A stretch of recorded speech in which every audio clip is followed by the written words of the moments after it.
నమస్కారం. దీర్ఘాయుష్కి స్వాగతం. ఈరోజు మనం పెరటి తోటల లోపల కీటకాలను సులభంగా నివారించేటటువంటి ధనియాల గింజల ద్రావణం గురించి చూద్దాం. ఈ ధనియాలు మన ఇంట్లోపల మనం రోజు ఉపయోగించుకుంటాం. అటువంటి ఈ ధనియాలను 100 గ్రాములు తీసుకొని దీన్ని ఒక మెత్తటి చూర్ణంగా తయారు చేసుకోవాలి. తయారు చేసుకున్న ఈ 100 గ్రాముల ధనియాల చూర్ణాన్ని 1 లీటరు నీటికి కలిపి 10 నిమిషాల సేపు కొద్దిగా మరిగించాలి. తరువాత ఈ కషాయం అనేది తయారవుతుంది. దాన్ని చల్లార్చి వడగట్టుకోవాలి. వడగట్టుకున్నటువంటి ఈ ధనియాల గింజల మొత్తం ద్రావణాన్ని 2 లీటర్ల నీటికి కలిపి అన్ని రకాల పెరటి తోటల లోపల మనం పిచికారీ చేసుకోవచ్చు. ఇది వికర్షక చర్యలను ప్రదర్శించి పెరటి తోటలను కీటకాల నుంచి కాపాడుతుంది. ఇది చాలా సులువుగా మనం తయారు చేసుకునే ద్రావణం. ఇప్పుడు దీని యొక్క తయారీ మరియు వినియోగాన్ని మనం చూద్దాం.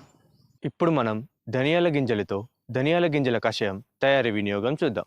దీనికి కావాల్సిన పదార్థాలు: 100 గ్రాముల ధనియాల గింజలు, 1 లీటర్ నీరు. సేకరించిన 100 గ్రాముల ధనియా గింజల్ని ఈ విధంగా బాగా రుబ్బుకోవాలి.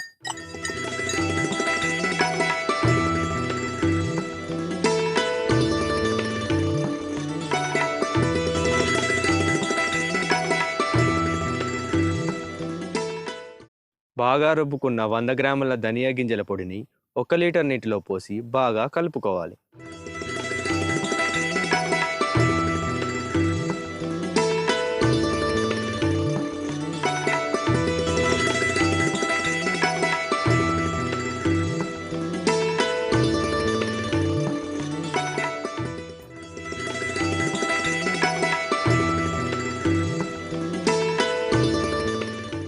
ధనియాల పొడి కలిపిన నీటిని ఈ విధంగా 10 నిమిషాలు మరిగించాలి. తరువాత చల్లార్చి వడగొట్టుకోవాలి. కాచి చల్లారిన కషాయాన్ని ఈ విధంగా వడగట్టుకోవాలి.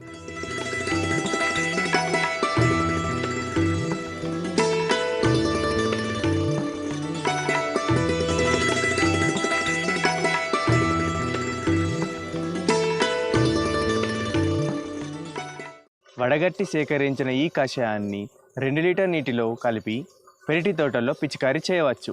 ఈ ధనియా గింజల కషాయం ద్వారా అన్ని రకాల కీటకాలని నివారించుకోవచ్చు. ముఖ్యంగా ఎర్రనల్లి పేనుబంకని సమర్థవంతంగా నివారించుకోవచ్చు.